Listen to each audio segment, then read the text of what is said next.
When Mr. Hiram B. Otis, the American minister, bought Canterville Chase, everyone told him he was doing a very foolish thing, as there was no doubt at all that the place was haunted. Indeed, Lord Canterville himself, who was a man of the most punctilious honour, had felt it his duty to mention the fact to Mr. Otis when they came to discuss the terms.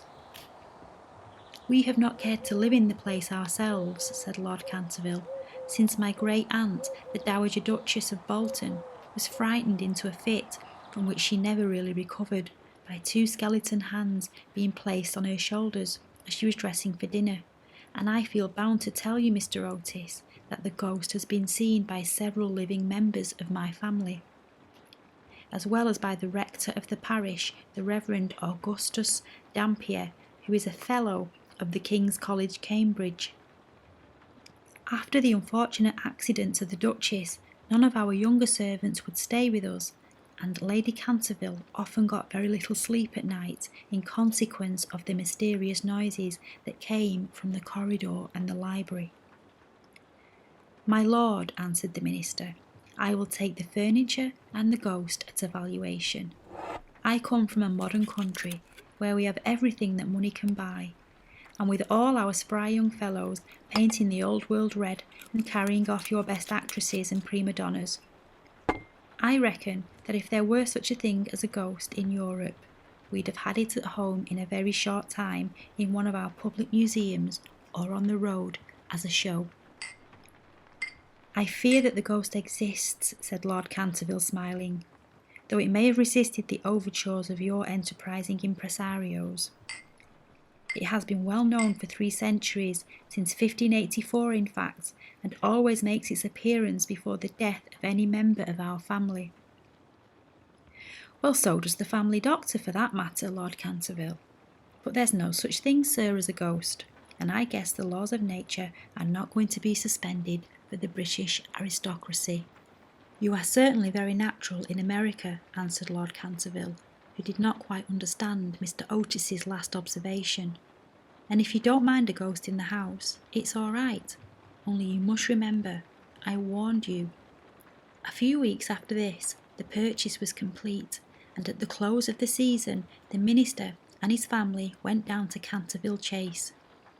Mrs. Otis, who, as Miss Lucretia R. Tappin of West 53rd Street, had been a celebrated New York belle, and now a very handsome middle-aged woman with fine eyes and a superb profile. Many American ladies, on leaving their native land, adopt an appearance of chronic ill health under the impression that it is a form of European refinement. But Mrs. Otis had never fallen into this error. She had a magnificent constitution and a really wonderful amount of animal spirit. Indeed, in many respects, she was quite English, and was an excellent example of the fact that we really have everything in common with America nowadays, except, of course, the language. Her eldest son, christened Washington by his parents in a moment of patriotism, which he never ceased to regret, was a fair-haired, rather good-looking young man who had qualified himself for American diplomacy by leading the German at the Newport Casino for 3 consecutive seasons, and even in London was known as an excellent dancer. Jardiniers and the peerage were his only weaknesses, otherwise he was extremely sensible. Miss Virginia E. Otis was a little girl of 15, lithe and lovely as a fawn, and with a fine freedom in her large blue eyes. She was a wonderful Amazon, and had once raced old Lord Bilton on her pony twice around the park, winning by a length and a half, just in front of the Achilles statue, to the huge delight of the young Duke of Cheshire, who proposed for her on the spot, and was sent back to Eton that very night by his guardians, in floods of tears. After Virginia came the twins, who were usually called the Stars and Stripes, as they were always getting swished. They were delightful boys, and with the exception of the worthy minister, the only true Republicans of the family. As Canterville Chase is 7 miles from Ascot, the nearest railway station, Mr. Otis had telegraphed for a wagonette to meet them and they started on their journey in high spirits. It was a lovely July evening, and the air was delicate with the scent of pine woods. Now and then they heard a wood pigeon brooding over its own sweet voice, or they saw deep in the rustling fern the burnished breast of the pheasant. Little squirrels peered at them from the beech trees as they went by, and the rabbits scudded away through the brushwood and over the mossy knolls with their white tails in the air. As they entered the avenue of Canterville Chase, however, the sky became suddenly overcast with clouds, and a curious stillness seemed to hold the atmosphere, and a great flight of rooks passed silently over their heads, and before they reached the house, some big drops of rain had fallen. Standing on the steps to receive them was an old woman, neatly dressed in black silk, with a white cap and apron. This was Mrs. Umney, the housekeeper, whom Mrs. Otis, at Lady Canterville's earnest request, had consented to keep on in the former position. She made them each a low curtsy as they alighted, and said in a quaint, old-fashioned manner, "I bid you welcome to Canterville Chase." Following her, they passed through the fine Tudor hall into the library, a long, low room, panelled in a black oak, at the end of which was a large stained-glass window. Here they found tea laid out for them, and after taking off their wraps, they sat down and began to look around while Mrs. Umney waited on them. Suddenly, Mrs. Otis caught sight of a dull red stain on the floor just by the fireplace, and quite unconscious of what it really signified, said to Mrs. Umney, "I'm afraid something has been spilt there." "Yes, madam," replied the old housekeeper in a low voice. "Blood has been spilt there, on that very spot." "How horrid!" cried Mrs. Otis. "I don't at all care for bloodstains in a sitting room. It must be removed at once." The old woman smiled and answered in the same low, mysterious voice, "It is the blood of Lady Eleanor de Canterville, who was murdered on that very spot by her own husband, Sir Simon de Canterville, in 1575. Sir Simon survived her 9 years and disappeared suddenly under very mysterious circumstances.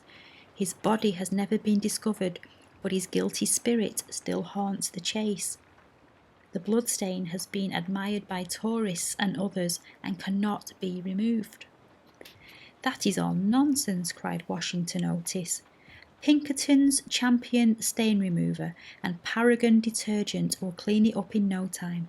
And before the terrified housekeeper could interfere, he had fallen upon his knees and was rapidly scouring the floor with a small stick of what looked like a black cosmetic. In a few moments, no trace of the bloodstain could be seen. "I knew Pinkertons would do it," he exclaimed triumphantly as he looked around at his admiring family.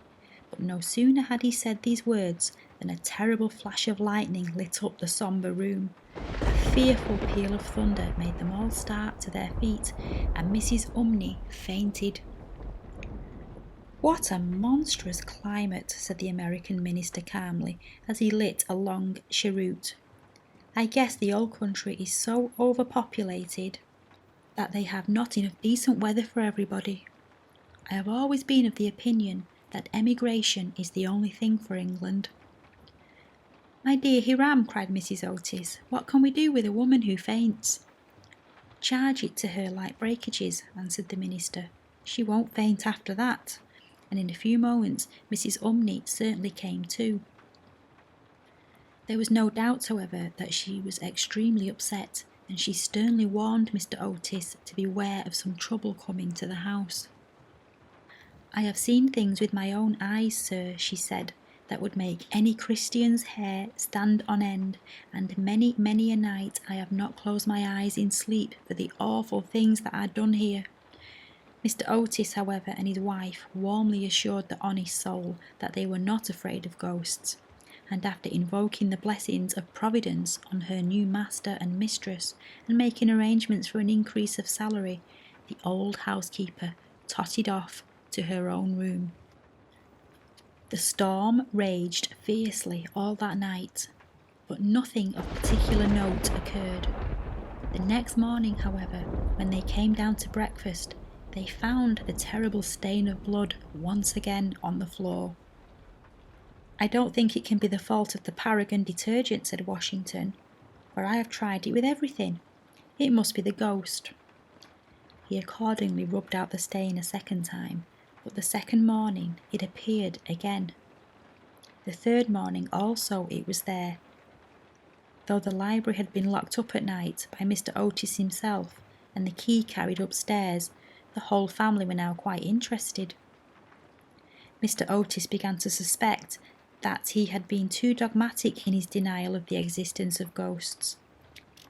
Mrs. Otis impressed her intention of joining the Psychical Society, and Washington prepared a long letter to Messrs. Myers and Podmore on the subject of the permanence of sanguineous stains when connected with crime. That night, all doubts about the objective existence of phantasma were removed forever. The day had been warm and sunny, and in the cool of the evening the whole family went out for a drive. They did not return home till 9 o'clock, when they had a light supper. The conversation in no way turned upon ghosts, so there were not even primary conditions of a receptive expectation, which so often precede the presentation of physical phenomena. The subjects discussed, as I have since learned from Mr. Otis, were merely such as from the ordinary conversation of cultured Americans of the better class, such as the immense superiority of Miss Fanny Davenport over Sarah Bernard as an actress, or the difficulty of obtaining green corn, buckwheat cakes and hominy, even in all the best English houses, the importance of Boston in the development of the world, the advantages of the baggage check system in railway travelling, and the sweetness of the New York accent as compared to the London drawl. No mention at all was made of the supernatural, nor was Sir Simon de Canterville alluded to in any way. At 11 o'clock the family retired, and by past all the lights were out. Some time after, Mr. Otis was awakened by a curious noise in the corridor. It sounded like the clank of metal and seemed to be coming nearer every moment. He got up at once, struck a match and looked at the time. It was exactly 1 o'clock. He was quite calm and felt his pulse, which was not at all feverish. The strange noise still continued, and with it he heard distinctly the sound of footsteps. He put on his slippers and took a small oblong file out of his dressing case and opened the door. Right in front of him he saw, in the wan moonlight, an old man of terrible aspect. His eyes were as red as burning coals. Long grey hair fell over his shoulders in matted coils. His garments, which were of antique cut, were soiled and ragged, and from his wrists and ankles hung heavy manacles and rusty gyves. "My dear sir," said Mr. Otis, "I really must insist on your oiling those chains, and have brought you for that purpose a small bottle of the Tammany Rising Sun lubricator. It is said to be completely efficacious upon one application, and there are several testimonials to that effect on the wrapper from some of our most eminent native divines. I shall leave it here for you by the bedroom candle, and will be happy to supply you with more should you require it." With those words, the United States Minister laid the bottle down on a marble table, and closing his door he retired to rest. For a moment the Canterville ghost stood quite motionless in the natural indignation.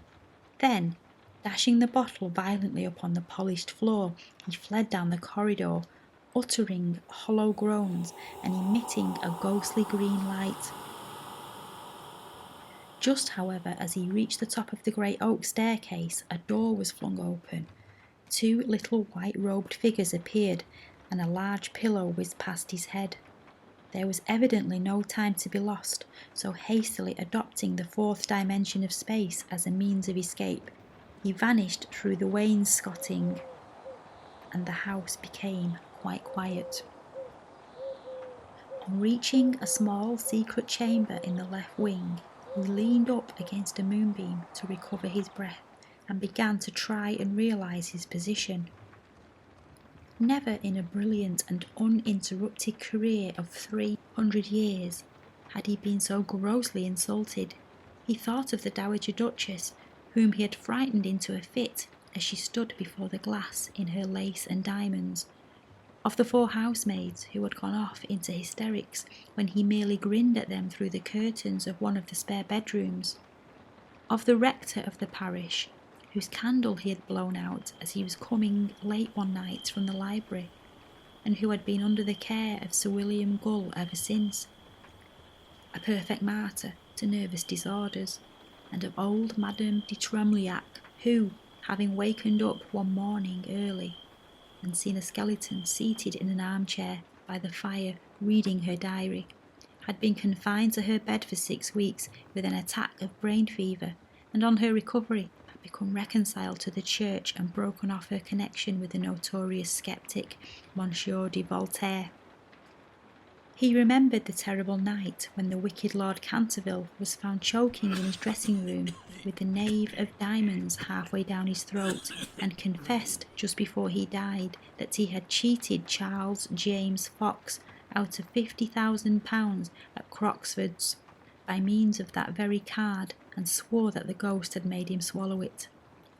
All his great achievements came back to him again, from the butler who had shot himself in the pantry because he had seen a green hand tapping at the window, to the beautiful Lady Stutfield who was always obliged to wear black velvet around her throat to hide the mark of the 5 fingers burnt upon her white skin, and who drowned herself in the last carp pond at the end of the King's Walk.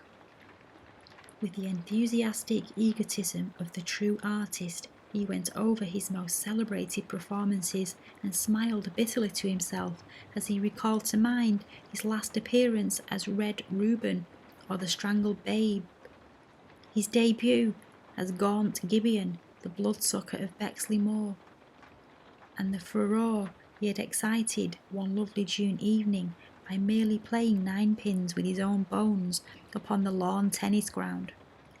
And after all this, some wretched modern Americans come here and offer him the Rising Sun lubricator and throw pillows at his head. It was quite unbearable. Besides, no ghost in history had ever been treated in this manner. Accordingly, he determined to have vengeance and remained till daylight in an attitude of deep thought. The next morning, when the Otis family met at breakfast, they discussed the ghost at some length. The United States minister was naturally a little annoyed to find that his present had not been accepted. "I have no wish," he said, "to do the ghost any personal injury, and I must say that considering the length of time he has been in the house, I don't think it is at all polite to throw pillows at him." A very just remark, at which, I'm sorry to say, the twins burst into shouts of laughter. "Upon the other hand," he continued, "if he really declines to use the Rising Sun lubricator, we shall have to take his chains from him. It will be quite impossible to sleep with such a noise going on outside the bedrooms." For the rest of the week, however, they were undisturbed, the only thing that excited any attention being the continual renewal of the bloodstain on the library floor. This certainly was very strange, as the door was always locked at night by Mr. Otis, and the windows kept closely barred. The chameleon-like colour of the stain excited a good deal of comment. Some mornings it was dull, almost an Indian red, then it would be vermilion, then a rich purple, and once when they came down for family prayers, according to the simple rites of the Free American Reformed Episcopalian Church, they found it a bright emerald green. These kaleidoscope changes naturally amused the party very much, and bets on the subject were freely made every evening. The only person who did not enter into the joke was little Virginia, who, for some unexplained reason, was always a good deal distressed at the sight of the bloodstain, and very nearly cried the morning it was emerald green. The second appearance of the ghost was on Sunday night. Shortly after they had gone to bed, they were suddenly alarmed by a fearful crash in the hall. Rushing downstairs, they found that a large suit of old armour had become detached from its stand and had fallen on the stone floor, while seated in a high-backed chair was the Canterville ghost, rubbing his knees with an expression of acute agony on his face. The twins, having brought their pea shooters with them at once, discharged 2 pellets on him, with that accuracy of aim which can only be attained by long and careful practice on a writing master, while the United States Minister covered him with his revolver and called upon him, in accordance with the Californian etiquette, to hold up his hands. The ghost started up with a wild shriek of rage and swept through them like a mist, extinguishing Washington Otis's candle as he passed, and so leaving them all in total darkness. On reaching the top of the staircase, he recovered himself and determined to give his celebrated peal of demonic laughter. This he had, on more than one occasion, found extremely useful. It was said to have turned Lord Raker's wig grey in a single night, and had certainly made 3 of Lady Canterville's French governesses give warning before their month was up. He accordingly laughed his most horrible laugh till the old vaulted roof rang and rang again. But hardly had the fearful echo died away when a door opened, and Mrs. Otis came out in a light blue dressing gown. "I am afraid you are far from well," she said, "and have brought you a bottle of Dr. Dobell's tincture. If it's indigestion, you will find it a most excellent remedy."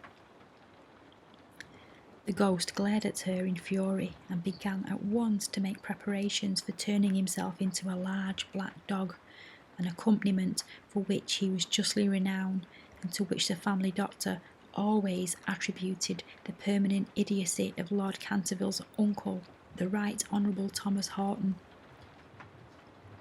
The sound of approaching footsteps, however, made him hesitate in his fell purpose, so he contented himself with becoming faintly phosphorescent and vanished with a deep churchyard groan, just as the twins had come up to him. On reaching his room, he entirely broke down and became prey to the most violent agitation. The vulgarity of the twins and the gross materialism of Mrs. Otis were naturally extremely annoying, but what really distressed him most was that he had been unable to wear the suit of mail. He had hoped that even modern Americans would be thrilled by the sight of a spectre in armour, if for no more sensible reason at least, out of respect for their national poet Longfellow, over whose graceful and attractive poetry he himself had whiled away many a weary hour when the Cantervilles were up in town. Besides, it was his own suit. He had worn it with great success at the Kenilworth tournament, and had been highly complimented on it by no less a person than the Virgin Queen herself. Yet when he had put it on, he had been completely overpowered by the weight of the huge breastplate and steel casque, and had fallen heavily on the stone pavement, barking both his knees severely and brushing the knuckles of his right hand. For some days after this he was extremely ill, and hardly stirred out of his room at all, except to keep the bloodstain in proper repair. However, by taking great care of himself, he recovered and resolved to make a 3rd attempt to frighten the United States Minister and his family. He selected Friday, the 17th of August, for his appearance, and spent most of that day in looking over his wardrobe, ultimately deciding in favour of a large slouched hat with a red feather, a winding sheet frilled at the wrists and neck, and a rusty dagger.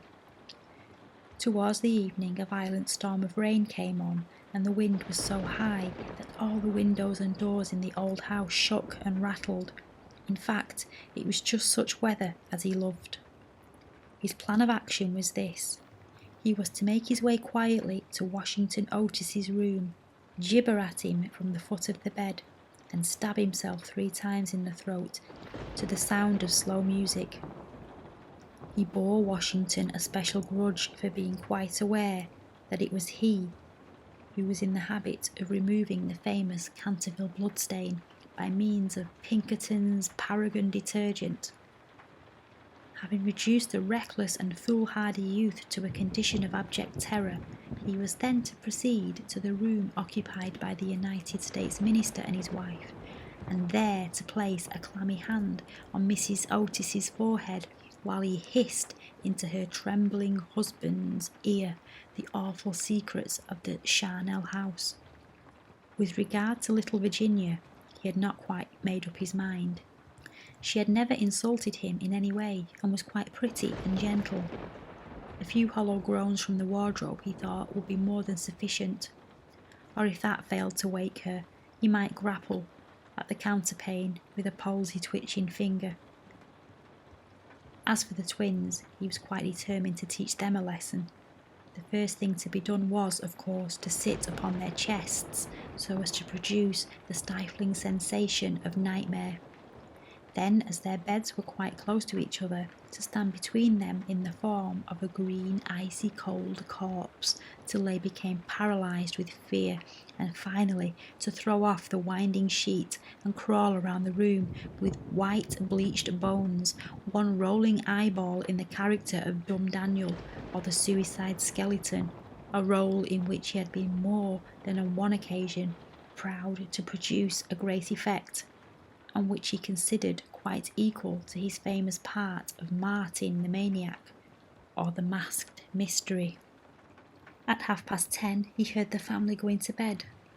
For some time he was disturbed by the wild shrieks of laughter from the twins, who, with the light-hearted gaiety of schoolboys, were evidently amusing themselves before they retired to rest. But at 11:15 all was still, and as midnight sounded, he sallied forth. The owl beat against the window panes, the raven croaked from the old yew tree, and the wind wandered moaning around the house like a lost soul. But the Otis family slept unconscious of their doom, and high above the rain and the storm he could hear the steady snoring of the Minister of the United States. He stepped stealthily out of the wainscoting with an evil smile on his cruel wrinkled mouth, and the moon hid her face in a cloud as he stole past the great oriel window where his own arms and those of his murdered wife were blazoned in azure and gold. On and on he glided like an evil shadow, the very darkness seeming to loathe him as he passed. Once he thought he heard something call and stopped, but it was only the baying of a dog from the Red Farm, and he went on, muttering strange 16th century curses and brandishing the rusty dagger in the midnight air. Finally he reached the corner of the passage that led to luckless Washington's room. For a moment he paused there, the wind blowing in his long grey locks about his head and twisting into grotesque and fantastic folds the nameless horror of the dead man's shroud. Then the clock struck the quarter, and he felt the time had come. He chuckled to himself and turned the corner, but no sooner had he done so than with a piteous wail of terror he fell back and hid his blanched face in his long bony hands. Right in front of him was standing a horrible spectre, motionless as a carven image and monstrous as a madman's dream. Its head was bald and burnished, its face round and fat and white, and hideous laughter seemed to have writhed its features into an eternal grin. From the eyes streamed rays of scarlet light, and the mouth was a wide well of fire, and a hideous garment, like to his own, swathed with its silent snows the Titan form. On its breast was a placard, with strange writing in antique characters, some scroll of shame it seemed, some record of wild sins, some awful calendar of crime, and with its right hand it bore aloft a falchion of gleaming steel. Never having seen a ghost before, he naturally was terribly frightened, and after a second hasty glance at the awful phantom, He fled back to his room, tripping up in his long winding sheet as he sped down the corridor, and finally dropping the rusty dagger into the minister's jack boots, where it was found in the morning by the butler. Once in the privacy of his own apartment, he flung himself down on a small pallet bed and hid his face under the clothes. After a time, however, the brave old Canterville spirit asserted itself, and he determined to go and speak to the other ghost as soon as it was daylight. Accordingly, just as the dawn was touching the hills and the silver, he returned towards the spot where he had first laid eyes on the grisly phantom, feeling that, after all, 2 ghosts were better than 1, and that by the aid of his new friend he might safely grapple with the twins. On reaching the spot, however, a terrible sight met his gaze. Something had evidently happened to the spectre, for the light had entirely faded from its hollow eyes. The gleaming falchion had fallen from its hand, and it was leaning up against the wall in a strained and uncomfortable attitude. He rushed forward and seized it with his arms, when, to his horror, the head slipped off and rolled on the floor. The body assumed a recumbent posture, and he found himself clasping a white, dimity bed curtain with a sweeping brush, a kitchen cleaver and a hollow turnip lying at its feet. Unable to understand the curious transformation, he clutched the placard with feverish haste, and there, in the grey morning light, he read these fearful words: "Ye Otis ghost, ye only true and original spook, beware of ye limitations. All others are counterfeit." The whole thing flashed across him. He had been tricked, foiled and outwitted. The old Canterville look came into his eyes. He ground his toothless gums together, and rising his withered hands high above his head, swore, according to the picturesque phraseology of the antique school, that when Chanticleer had sounded twice his merry horn, deeds of blood would be wrought, and murder walk abroad with silent feet. Hardly had he finished this awful oath, when from the red-tiled floor of a distant homestead, a cock crew. He laughed a long, low, bitter laugh, and waited. Hour after hour he waited, but the cock, for some strange reason, did not crow again. Finally, at 7:30, the arrival of the housemaids made him give up his fearful vigil, and he stalked back to his room, thinking of his vain hope and baffled purpose. There he consulted several books of ancient chivalry, of which he was exceedingly fond, and found that on every occasion on which his oath had been used, Chanticleer had always crowed a second time. "Perdition seize the naughty fowl," he muttered. "I have seen the day when my stout spear, I would have run him through the gorge and made him crow for me as 'twere in death." He then retired to a comfortable lead coffin and stayed there till the evening. The next day the ghost was very weak and tired. The terrible excitement of the last 4 weeks was beginning to have its effect. His nerves were completely shattered, and he started at the slightest noise. For 5 days he kept his room, and at last made up his mind to give up the point of the bloodstain on the library floor. If the Otis family did not want it, they clearly did not deserve it.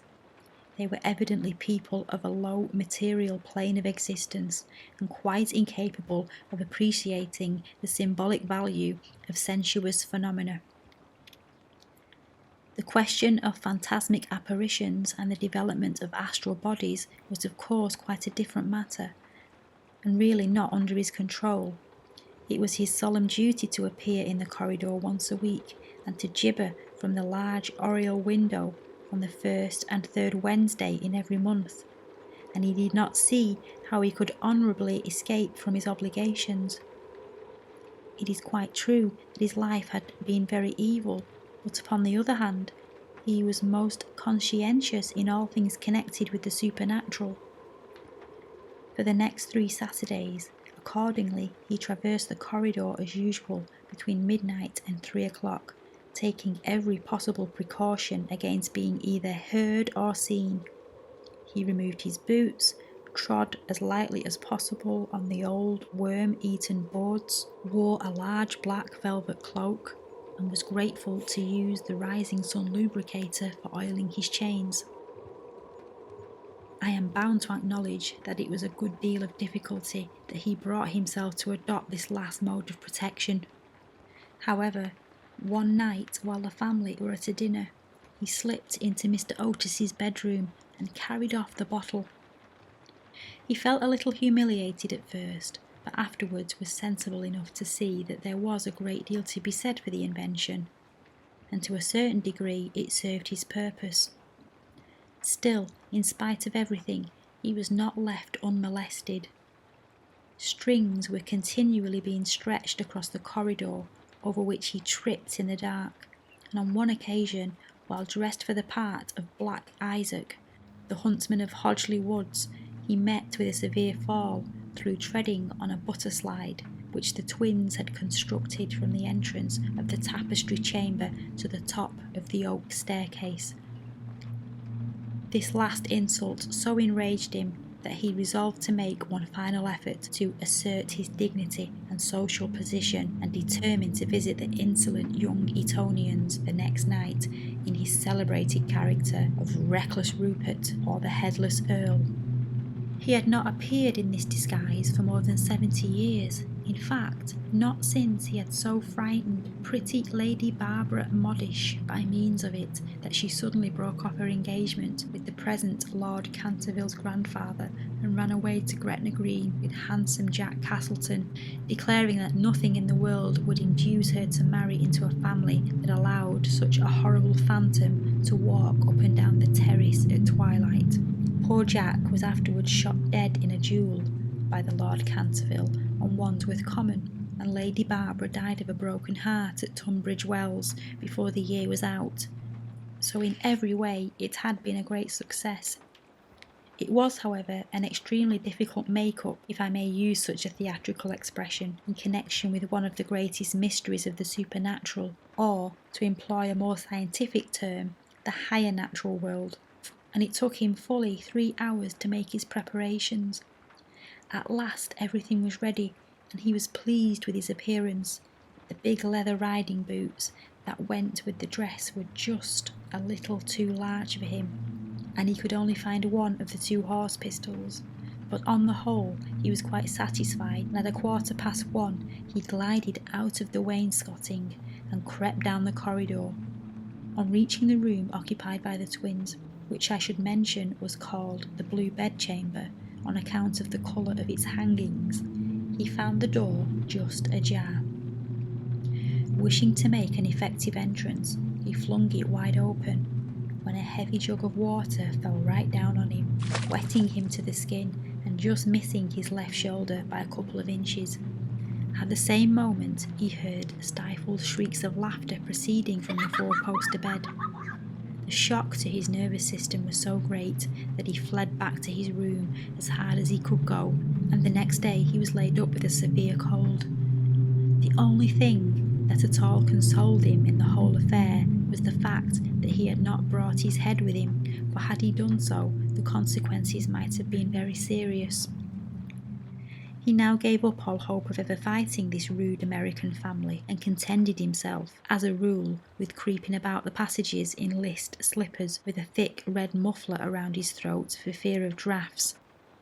The final blow he received occurred on the 19th of September.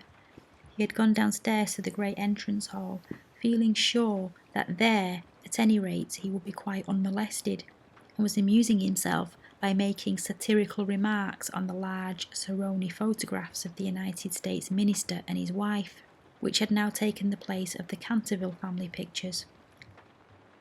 He was simply but neatly clad in a long shroud, spotted with churchyard mould, and he had tied up his jaw with a strip of yellow linen and carried a small lantern and a sexton's spade.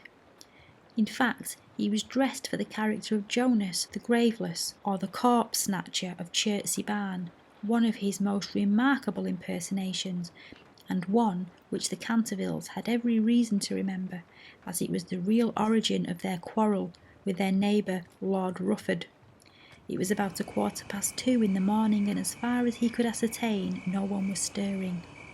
As he was strolling towards the library, however, to see if there were any traces left of the bloodstain, suddenly there leapt out on him from a dark corner 2 figures, who waved their arms wildly above their heads and shrieked out in his ear.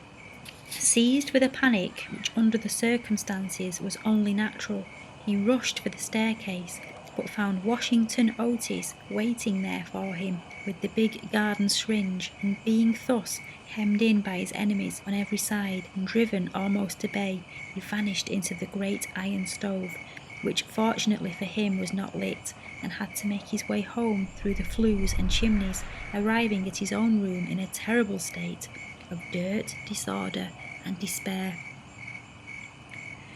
After this he was not seen again on any nocturnal expedition. The twins lay in wait for him on several occasions, and strewed the passages with nutshells every night, to the great annoyance of their parents. But it was of no avail. It was quite evident that his feelings were so wounded that he would not appear. Mr. Otis consequently resumed his great work on the history of the Democratic Party, on which he had been engaged for some years. Mrs. Otis organised a wonderful clam bake which amazed the whole country. The boys took to lacrosse, poker, and other American national games, and Virginia rode about the lanes on her pony, accompanied by the young Duke of Cheshire, who had come to spend the last week of his holidays at Canterville Chase. It was generally assumed that the ghost had gone away, and in fact, Mr. Otis wrote a letter to that effect to Lord Canterville, who, in reply, expressed his great pleasure at the news and sent his best congratulations to the minister's worthy wife. The Otises, however, were deceived, for the ghost was still in the house, and though now almost an invalid, was by no means ready to let matters rest, particularly as he heard that among the guests was the young Duke of Cheshire, whose grand uncle, Lord Francis Stilton, had once bet 100 guineas with Colonel Carberry that he would play dice with the Canterville ghost, and was found the next morning lying on the floor of the card room in such a helpless, paralytic state that though he lived on to be a great age, he was never able to say anything again but double sixes. The story was well known at the time, though of course, out of respect to the feelings of the 2 noble families, every attempt was made to hush it up, and a full account of all the circumstances connected with it will be found in the 3rd volume of Lord Tattle's Recollections of the Prince Regent and his Friends. The ghost, then, was naturally very anxious to show that he had not lost his influence over the Stiltons, with whom indeed he was distantly connected, his own first cousin having been married to the Sieur de Bulkeley, from whom the Dukes of Cheshire are lineally descended. Accordingly, he made arrangements for appearing to Virginia's little lover in his celebrated impersonation of the vampire monk, or the bloodless Benedictine, a performance so horrible that when old Lady Startup saw it, which she did on one fatal New Year's Eve in the year 1764, she went off into the most piercing shrieks, which culminated in violent apoplexy, and died 3 days later, after disinheriting the Cantervilles, who were her nearest relations, and leaving all her money to the London apothecary. At the last moment, however, his terror of the twins prevented his leaving his room, and the little Duke slept in peace under the great feathered canopy of the royal bedchamber, and dreamed of Virginia. A few days after this, Virginia and her curly-haired cavalier went out riding on Brockley Meadows, where she tore her habit so badly in getting through a hedge that on her return home she made her mind to go up by the back staircase so as not to be seen. As she was running past the tapestry chamber, the door of which appeared to be open, she fancied she saw someone inside, and thinking it was her mother's maid, who sometimes used to bring her work there, looked in to ask her to mend her habit. To her immense surprise, however, it was the Canterville ghost himself. He was sitting by the window, watching the ruined gold of the yellowing trees fly through the air. and the red leaves dancing madly down along the avenue. His head was leaning on his hand, and his whole attitude was one of extreme depression. Indeed, so forlorn and so much out of repair did he look, that little Virginia, whose first idea had been to run away and lock herself in her room, was filled with pity and determined to try to comfort him. So light was her footfall, and so deep his melancholy, that he was not aware of her presence till she spoke to him.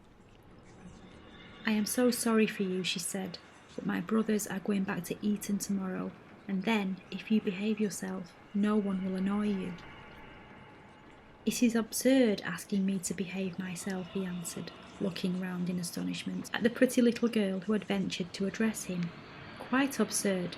I must rattle my chains and groan through the keyholes and walk about at night, if that is what you mean. It's my only reason for existing." "It is no reason at all for existing, and you know you have been very wicked. Mrs. Umney told us the first day we arrived here that you had killed your wife." "Well, I quite admit it," said the ghost petulantly, "but it was purely a family matter and concerned no one else." "It is very wrong to kill anyone," said Virginia, who at times had a sweet Puritan gravity caught from some old New England ancestor. "Oh, I hate the cheap severity of abstract ethics. My wife was very plain, never had any ruffs properly starched, and knew nothing about cookery. Why, there was a buck I had shot in Hodgley Woods, a magnificent pricket, and do you know how she had it sent up to the table? However, it's no matter now, for it's all over, and I don't think it was very nice of her brothers to starve me to death, though I did kill her." "Starve you to death? Oh, Mr. Ghost, I mean Sir Simon, are you hungry? I have a sandwich in my case. Would you like it?" "No, thank you. I never eat anything now, but it's very kind of you all the same, and you are much nicer than the rest of your horrid, rude, vulgar, dishonest family." "Stop!" cried Virginia, stamping her foot. "It is you who are rude and horrid and vulgar, and as for dishonesty, you know you stole the paints out of my box to try and furbish up that ridiculous bloodstain in the library. First you took all my reds, including the vermilion, and I couldn't do any more sunsets, and then you took the emerald green and the chrome yellow, and finally I had nothing left but indigo and Chinese white, and I could only do moonlight scenes, which are always depressing to look at and not at all easy to paint. I never told on you, though I was very much annoyed, and it was quite ridiculous, the whole thing, for who ever heard of emerald green blood?" "Well, really," said the ghost rather meekly, "what was I to do? It's a very difficult thing to get real blood nowadays, and as your brother began it all with his paragon detergent, I certainly saw no reason why I shouldn't have your paints. As for colour, that is always a matter of taste. The Cantervilles have blue blood, for instance, the very bluest in England, but I know you Americans don't care for things of this kind. You know nothing about it, and the best thing you can do is to emigrate and improve your mind. My father will be only too happy to give you a free passage, and though there is a heavy duty on spirits of every kind, there will be no difficulty about the custom house, as the officers are all Democrats. Once in New York, you are sure to be a great success. I know lots of people there who would give $100,000 to have a grandfather, and much more than that to have a family ghost." "I don't think I should like America." "I suppose because we have no ruins and no curiosities," said Virginia satirically. "No ruins, no curiosities," answered the ghost. "You have your navy and your manners. I will go and ask Papa to get the twins an extra week's holiday." "Oh, please don't go, Miss Virginia," he cried. "I'm so lonely and so unhappy, and I really don't know what to do. I want to go to sleep, and I can't." "That's quite absurd. You have merely to go to bed and blow out the candle." "It is very difficult sometimes to keep awake, especially at church, but there's no difficulty at all about sleeping. Why, even babies know how to do that, and they're not very clever." "I have not slept for 300 years, he said sadly. Virginia's beautiful blue eyes opened in wonder. "For 300 years I have not slept, and I am so tired." Virginia grew quite grave, and her little lips trembled like rose leaves. She came towards him and, kneeling down at his side, looked into his old, withered face. "Poor, poor ghost," she murmured. "Have you no place where you can sleep?" "Far away beyond the pine woods," he answered in a low, dreamy voice, "there is a little garden. There the grass grows long and deep. There are the great white stars of the hemlock flower. There the nightingale sings all night long. All night long he sings, and the cold crystal moon looks down, and the yew tree spreads out its giant arms over the sleepers." Virginia's eyes grew dim with tears, and she hid her face in her hands. "You mean the Garden of Death," she whispered. "Yes, death. Death must be so beautiful, to lie in the soft brown earth, with the grasses waving above one's head, and to listen to silence, to have no yesterday and no tomorrow, to forget time, to forgive life, to be at peace. You can help me. You can open for me the portals of death's house, for love is always with you, and love is stronger than death is." Virginia trembled. A cold shudder ran through her, and for a moment there was silence. She felt as if she was in a terrible dream. Then the ghost spoke again, and his voice sounded like the sighing of the wind. "Have you ever read the old prophecy on the library window?" "Oh, often," cried the little girl, looking up. "I know it quite well. It's painted in curious black letters, and it's difficult to read. There are only 6 lines. When a golden girl can win prayer from out the lips of sin, when the barren almond bears and the little child gives away its tears, then shall all the house be still, and peace shall come to Canterville." "But I don't know what they mean." "They mean," he said sadly, "that you must weep for me, for my sins, because I have no tears, and pray with me for my soul, because I have no faith. And then, if you have always been sweet and good and gentle, the angel of death will have mercy on me. You will see fearful shapes in darkness, and wicked voices will whisper in your ear, but they will not harm you, for against the purity of a little child, the powers of hell cannot prevail." Virginia made no answer, and the ghost wrung his hands in wild despair as he looked down at her bowed golden head. Suddenly she stood up, very pale and with a strange light in her eyes. "I am not afraid," she said firmly, "and I will ask the angel to have mercy on you." He rose from his seat with a faint cry of joy, and taking her hand, bent over it with old-fashioned grace and kissed it. His fingers were as cold as ice, and his lips burnt like fire, but Virginia did not falter as he led her across the dusky room. On the faded green tapestry were broidered little huntsmen. They blew their tasselled horns, and with their tiny hands waved to her to go back. "Go back, little Virginia," they cried. "Go back." But the ghost clutched her hand more tightly, and she shut her eyes against them. Horrible animals with lizard tails and goggle eyes blinked at her from the carven chimney piece and murmured, "Beware, little Virginia, beware, we may never see you again." But the ghost glided on more swiftly, and Virginia did not listen. When they reached the end of the room, he stopped and muttered some words she could not understand. She opened her eyes and saw the wall slowly fading away like a mist, and a great black cavern in front of her.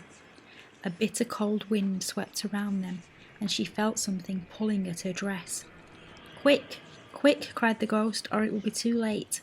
And in a moment the wainscoting had closed behind them, and the tapestry chamber was empty. About 10 minutes later the bell rang for tea. As Virginia did not come down, Mrs. Otis sent up one of the footmen to tell her. After a little time he returned and said that he couldn't find Miss Virginia anywhere.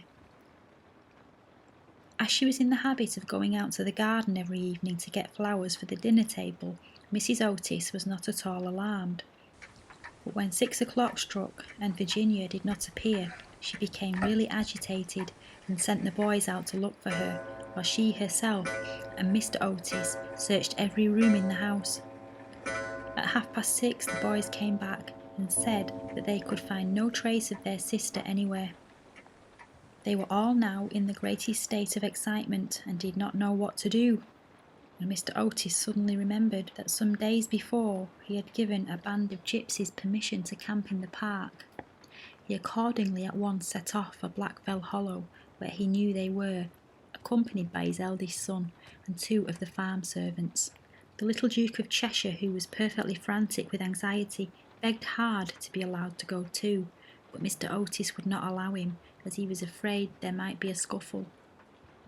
On arriving at the spot, however, he found that the gypsies had gone, and it was evident that their departure had been rather sudden, as the fire was still burning and some plates were lying on the grass.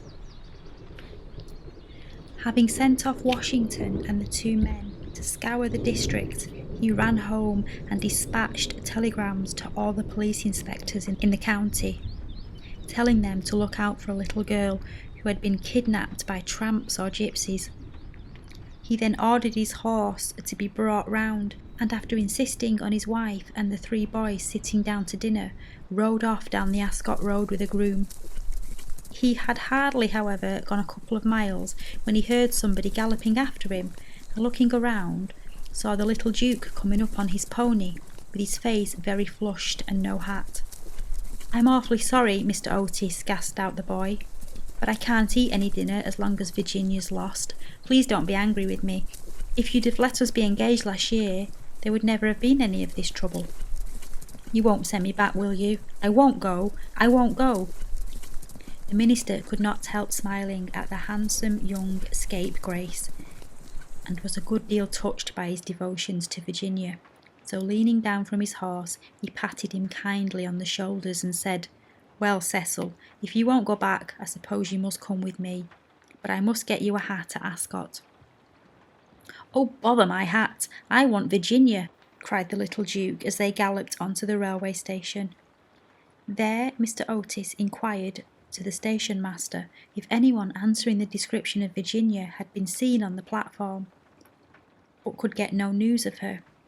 The station master, however, wired up and down the line and assured him that a strict watch would be kept for her, and having bought a hat for the little Duke from the linen draper, who was just putting up his shutters, Mr. Otis rode off to Bexley, a village about 4 miles away, which he was told was a well-known haunt of the gypsies, as there was a large common next to it. Here they roused up the rural policeman, but could get no information from him, and after riding all over the common, they turned their horses' heads homewards and reached the chase at about 11 o'clock, dead tired and almost heartbroken. They found Washington and the twins waiting for them at the gatehouse with lanterns, as the avenue was very dark. Not the slightest trace of Virginia had been discovered.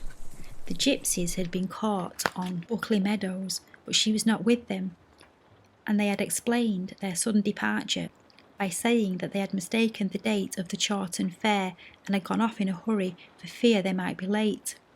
Indeed, they had been quite distressed at the hearing of Virginia's disappearance, as they were very grateful to Mr. Otis for having allowed them to camp in his park, and 4 of their number had stayed behind to help in the search. The carp pond had been dragged and the whole chase thoroughly gone over, but without any result. It was evident that, for the night at least, Virginia was lost to them, and it was in a state of the deepest depression that Mr. Otis and the boys walked up to the house, the groom following behind with the 2 horses and the pony. In the hall they found a group of frightened servants, and lying on a sofa in the library was poor Mrs. Otis, almost out of her mind with terror and anxiety. She was having her forehead bathed with eau de cologne by the housekeeper. Mr. Otis at once insisted on her having something to eat and ordered up supper for the whole party. It was a melancholy meal, as hardly anyone spoke, and even the twins were awestruck and subdued, as they were very fond of their sister. When they had finished, Mr. Otis, in spite of the entreaties of the little Duke, ordered them all to bed, saying that nothing more could be done that night, and that he would telegraph in the morning to Scotland Yard for some detectives to be sent down immediately. Just as they were passing out of the dining room, midnight began to boom from the clock tower, and when the last stroke sounded, they heard a crash and a sudden shrill cry. A dreadful peal of thunder shook the house, and a strain of unearthly music floated through the air. A panel at the top of the staircase flew back with a loud noise, and out of the landing, looking very pale and white, with a little casket in her hand, stepped Virginia. In a moment they had all rushed up to her. Mrs. Otis clasped her passionately in her arms. The Duke smothered her with violent kisses, and the twins executed a wild war dance around the group. "Good heavens, child, where have you been?" said Mr. Otis rather angrily, thinking that she'd been playing some foolish trick on them. "Cecil and I have been riding all over the country looking for you, and your mother has been frightened to death. You must never play these practical jokes again." Except on the ghost, shrieked the twins as they capered about. "My own darling, thank God you're found. You must never leave my side again," murmured Mrs. Otis, and she kissed the trembling child and smoothed the tangled gold of her hair. "Papa," said Virginia quietly, "I have been with the ghost. He is dead, and you must come and see him. He's been very wicked, but he was really sorry for all that, and he gave me this box of beautiful jewels before he died." The whole family gazed at her in mute amazement, but she was quite grave and serious, and turning around, she led them through the opening in the wainscoting down a narrow street corridor. Washington followed with a lighted candle, which he had caught up from the table. Finally, they came to a great oak door, studded with rusty nails. When Virginia touched it, it swung back on its heavy hinges, and they found themselves in a little low room with a vaulted ceiling and one tiny grated window. Embedded in the wall was a huge iron ring, and chained to it was a gaunt skeleton that was stretched out full length on the stone floor, and seemed to be trying to grasp with its long, fleshless fingers an old-fashioned trencher and ewer that were placed just out of its reach. The jug had evidently been once filled with water, as it was covered inside with green mould. There was nothing on the trencher but a pile of dust. Virginia knelt down beside the skeleton, and folding her little hands together, began to pray silently, while the rest of the party looked on in wonder at the terrible tragedy whose secret was now disclosed to them. "Hello," exclaimed one of the twins, who had been looking out of the window trying to discover in what wing of the house the room was situated. "Hello, the old withered almond tree has blossomed. I can see the flowers quite plainly in the moonlight." "God has forgiven him," said Virginia gravely, and she rose to her feet, and a beautiful light seemed to illuminate her face. "What an angel you are," cried the young Duke, and he put his arms around her neck and kissed her. 4 days after these curious incidents, a funeral started from Canterville Chase at about 11 o'clock at night. The hearse was drawn by 8 black horses, each of which carried on its head a great tuft of nodding ostrich plumes, and the leaden coffin was covered by a rich purple pall on which was embroidered in gold the Canterville coat of arms. By the side of the hearse and the coaches walked the servants with lighted torches, and the whole procession was wonderfully impressive. Lord Canterville was the chief mourner, having come up especially from Wales to attend the funeral, and sat in the first carriage along with little Virginia. Then came the United States Minister and his wife, then Washington, and then the 3 boys, and in the last carriage was Mrs. Umney. It was generally felt that as she had been frightened by the ghost for more than 50 years of her life, she had the right to see the last of him. A deep grave had been dug in the corner of the churchyard, just underneath the old yew tree, and the service was read in the most impressive manner by the Reverend Augustus Dampier. When the ceremony was over, the servants, according to an old custom observed in the Canterville family, extinguished their torches, and as the coffin was being lowered into the grave, Virginia stepped forward and laid on it a large cross made of white and pink almond blossoms. As she did so, the moon came out from behind a cloud and flooded with its silent silver the little churchyard, and from a distant copse a nightingale began to sing. She thought of the ghost description of the Garden of Death. Her eyes became dim with tears, and she hardly spoke a word during the drive home. The next morning, before Lord Canterville went up to town, Mr. Otis had interviewed him on the subject of the jewels the ghost had given to Virginia. They were perfectly magnificent, especially a certain ruby necklace with an old Venetian setting, which was really a superb specimen of 16th century work, and their value was so great that Mr. Otis felt considerable scruples about allowing his daughter to accept them. "My lord," he said, "I know that in this country mortmain is held to apply to trinkets as well as to the land, and it's quite clear to me that these jewels are, or should be, heirlooms in your family, and I must beg you accordingly to take them to London with you, and to regard them simply as a portion of your property, which has been restored to you under certain strange conditions. As for my daughter, she is merely a child, and has as yet, I am glad to say, but little interest in such appurtenances of idle luxury. I am also informed by Mrs. Otis, who I may say is no means authority upon art, having had the privilege of spending several winters in Boston when she was a girl, that these gems are of great monetary worth, and if offered for sale would fetch a tall price. Under these circumstances, Lord Canterville, I feel sure that you will recognise how impossible it would be for me to allow them to remain in the possession of any member of my family, and indeed all such vain gauds and toys, however suitable or necessary to the dignity of the British aristocracy, would be completely out of place among those who have been brought up on the severe, and I believe immortal principles of republican simplicity. Perhaps I should mention that Virginia is very anxious that you should allow her to retain the box as a memento of your unfortunate but misguided ancestor. As it is extremely odd and consequently a good deal out of repair, you may perhaps think fit to comply with her request.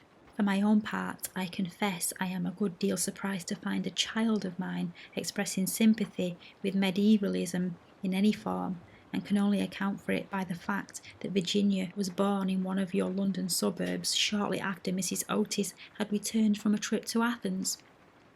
Lord Canterville listened very gravely to the worthy minister's speech, pulling his grey moustache now and then to hide an involuntary smile, and when Mr. Otis had ended, he shook him cordially by the hand and said, "My dear sir, your charming little daughter rendered my unlucky ancestor Sir Simon a very important service, and I and my family are much indebted to her for her marvellous courage and pluck.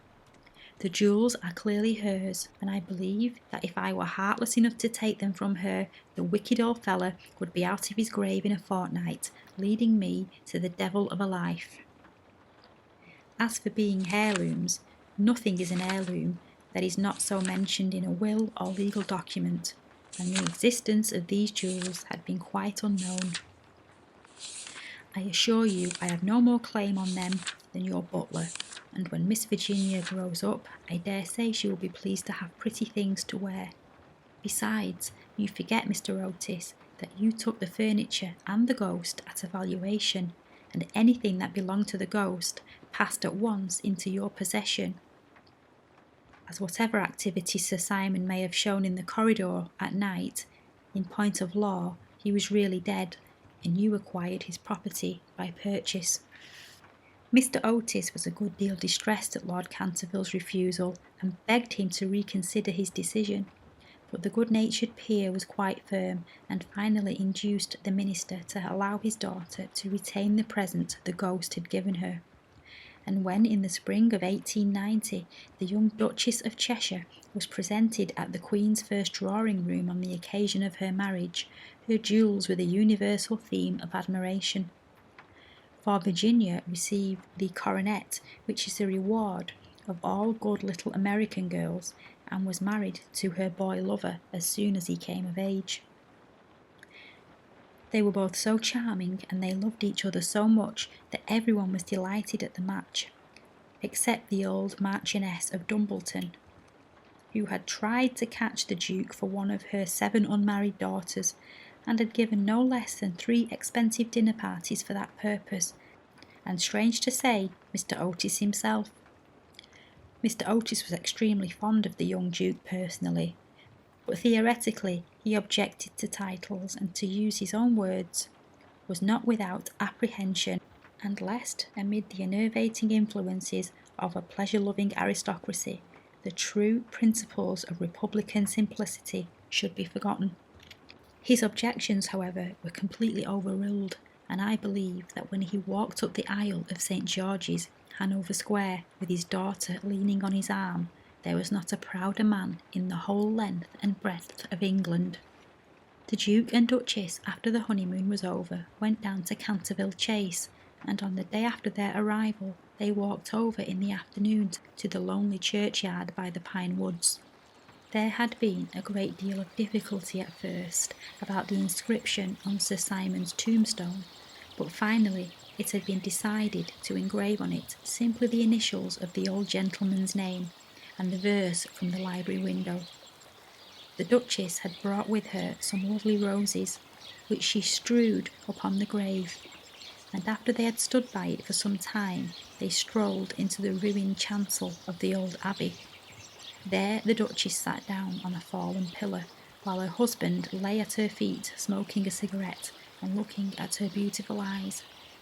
Suddenly he threw his cigarette away, took hold of her hand and said to her, "Virginia, a wife should have no secrets from her husband." "Dear Cecil, I have no secrets from you." "Yes, you have," he answered, smiling. "You have never told me what happened to you when you were locked up with the ghost." "I have never told anyone, Cecil," said Virginia gravely. "I know that, but you must tell me." "Please don't ask me, Cecil. I cannot tell you. Poor Sir Simon, I owe him a great deal. Yes, I really do. He made me see what life is, and what death signifies, and why love is stronger than both." The Duke rose and kissed his wife lovingly. "You can have your secret as long as I can have your heart," he murmured. "You have always had that, Cecil. And you will tell our children some day, won't you?" Virginia blushed.